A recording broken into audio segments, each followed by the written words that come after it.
Wavesound Audiobooks presents On a Barbarous Coast by Craig Cormick and Harold Ludwick, narrated by Cam Ralph.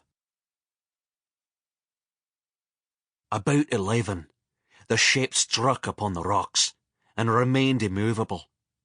We were, at this period, many thousand leagues from our native land, which we had left upwards of 2 years, and on a barbarous coast, where, if the ship had been wrecked, and we had escaped the perils of the sea, we should have fallen into the rapacious hands of savages.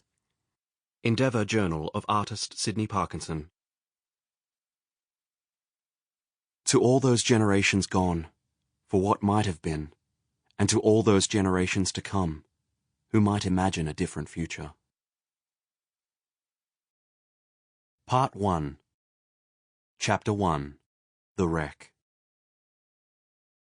A lesser man would have felt it was his own dreams and ambitions that struck the reef, and the shuddering blow of it was his future splintering apart rather than the beams of our ship. And I, for one, believed we were well and truly fucked. Knew it as a certainty that many of us would be dead before daybreak. But our great captain showed not a moment of doubt that he would save us, as if the strength of his determination alone would hold the ship together, even if it took 3 days of pumping and straining at the anchor ropes and casting our ballast and heavy cargo overboard. As if he had seen how it would be written, and he would, through his own strength and determination, hold us afloat to limp to shore, where our injured vessel could be hauled up onto the bank to be repaired. And there are some nights when the moon is bright across those reefs, and the strong southerly winds swirl together my memories and my longings, that I almost believe that is exactly how things played out.